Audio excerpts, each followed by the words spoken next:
Welcome to where I call home. I've been roaming these parts since I was old enough to, well, roam. There isn't a mountain or lake out here that hasn't been explored by either me or my dad. I hope that you get a chance to fall in love with Silver Ridge Peaks. If you're anything like me, it won't take long.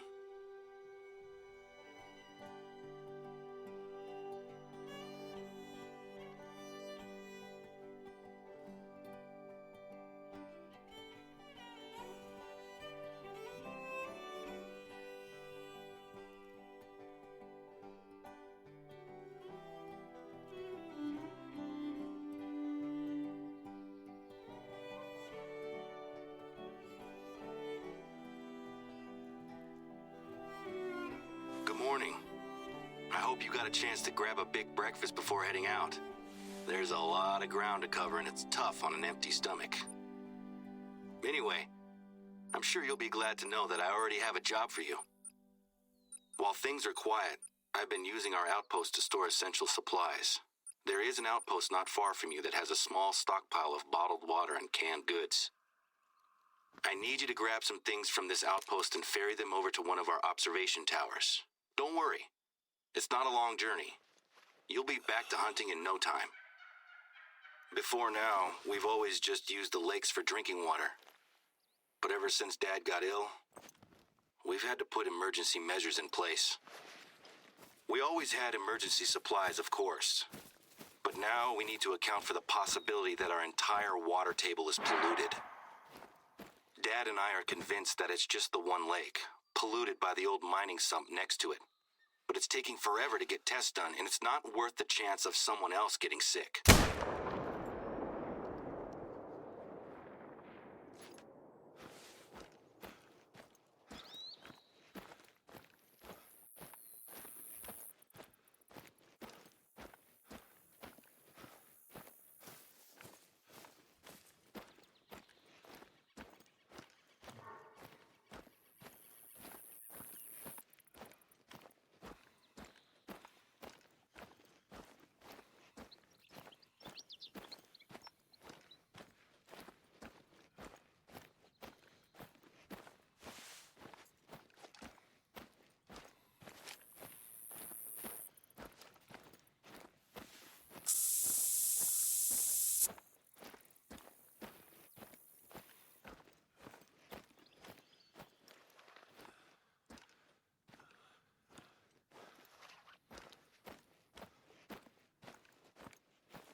This is the place. The supplies should be laid out, ready for you to pick them up. We need at least 6 water bottles, a couple of cans of peaches or whatever we've got there, and there should be a stack of flyers. Grab them too.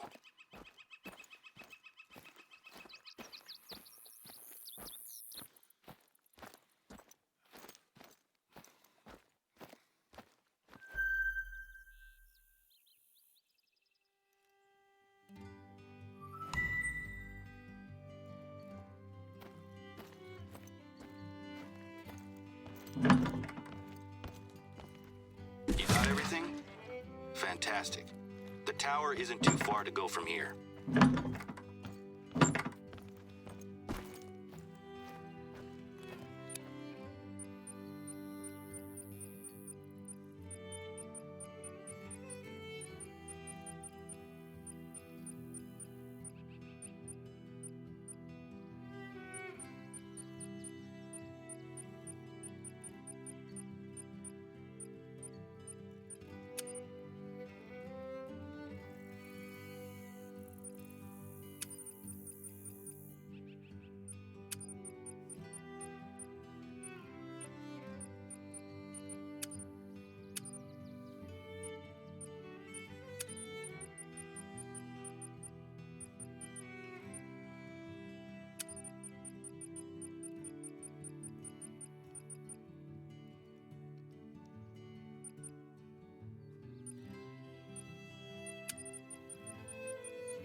You found the tower.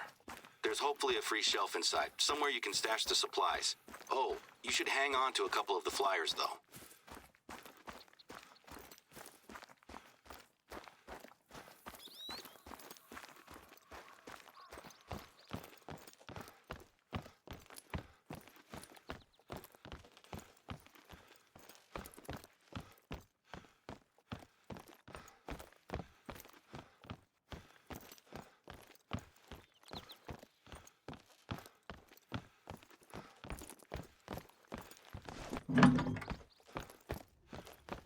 Fantastic. That tower should have everything it needs now. How's the view from up there? It's great to have a hunter like yourself around. I'm grateful for your help with the supplies. I can't wait to hear your Silver Ridge hunting stories. Things have been quiet here recently, but with a hunter of your caliber on the reserve, we're gonna show folks that this is still the best place in the Rockies to hunt. Plus, you're not the only one working with us. We were able to convince Remy Warren to visit, and he's been logging his solo hunts out here for a week or so. He's got a pretty decent following online, so hopefully he's impressed with the reserve. When I proposed using social media to promote the reserve, the board were a little hesitant. But they're giving us a chance to try something new, and I'm sure it'll be worth it.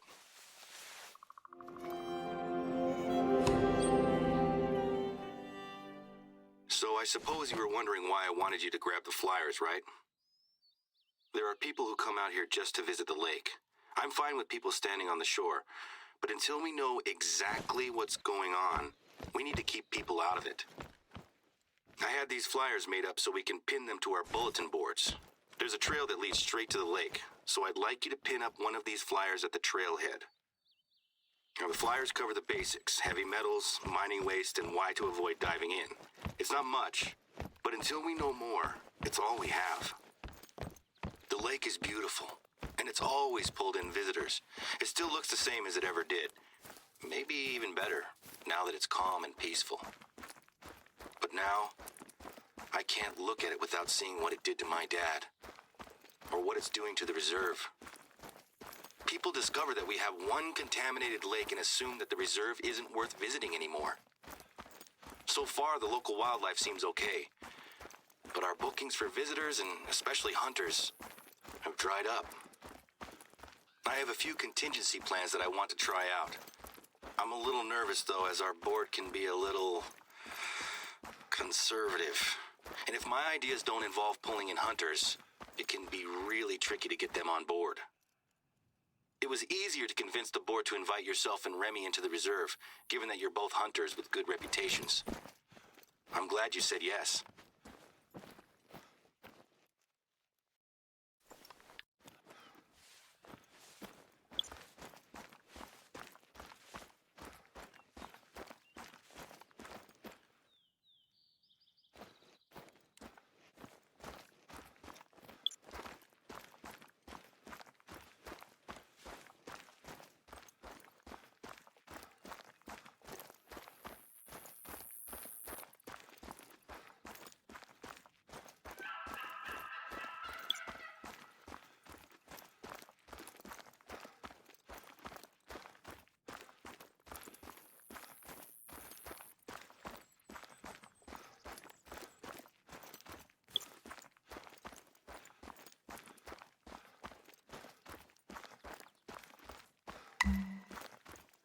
Hey, nothing wrong with a bit of light exercise. But don't forget that if I can hear you breathing, then the animals certainly will. Hunting is a marathon, not a sprint.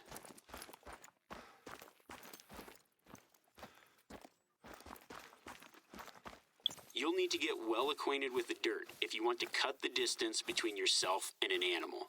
Stay low, stay calm, and make your approach. One down, one to go. Keep following the trail to the lake.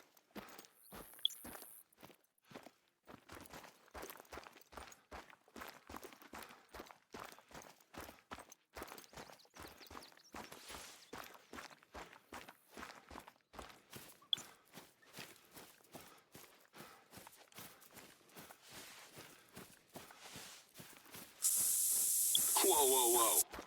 I'm sure that you don't need me to tell you this, but I hope you're not thinking of shooting anything with your heart pounding like that. Take a breather. Your prey will thank you for it.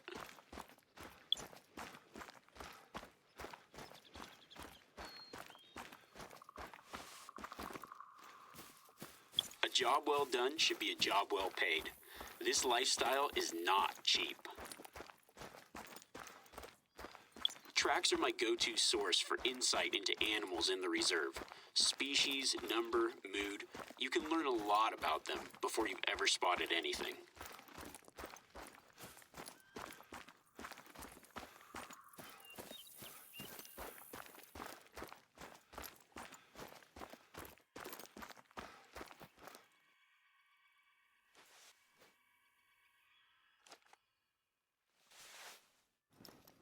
I start glassing as soon as I get the opportunity, preferably from a high vantage point. It might give you an idea where to look, or could even reveal your next target.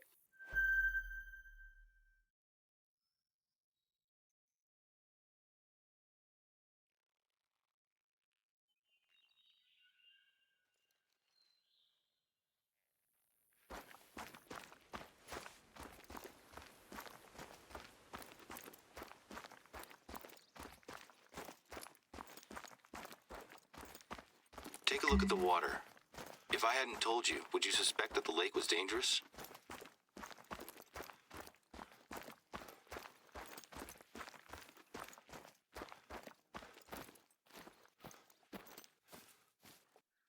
We might not be able to monitor the lake 24/7, but at least now people have been warned. Thanks for taking care of that. It's such a strange feeling to be publicizing the very issue that is hurting us at the moment. I know it's the responsible thing to do, but it still feels slightly like self-sabotage. Our summer season has already started, and normally, this whole area would be covered with hikers. I've only seen a handful of people in the reserve recently. I'm sure that things will pick up eventually, but every day I'm reminded that my dad was the major driving force behind this place. It's just bad timing, I suppose. We'd had some other issues with one of the board members, but that's in the past. The best thing to do is to keep pushing forward. I've got some big plans to help turn things around. Who knows? Maybe we'll have this place at full strength by the time my dad gets back in the saddle. Nice job. A good hunter always has something new to learn. I'm talking a lot about family stuff, aren't I? I suppose work and family are the same thing for me, you know? I've been watching my dad do this job since I was a kid. Let's change the subject, shall we? I've got a job that I'd like you to take care of. The big plans I mentioned before? One of these plans is a little passion project of mine. We're gonna need some gear. Rappelling gear, actually. I have stashed a few bags at one of the nearby outposts, and I'd like you to head over there and pick them up, when you can. I've been doing adventure sports for about 10 years or so now. It started with bouldering and rock climbing while I was on a high school trip.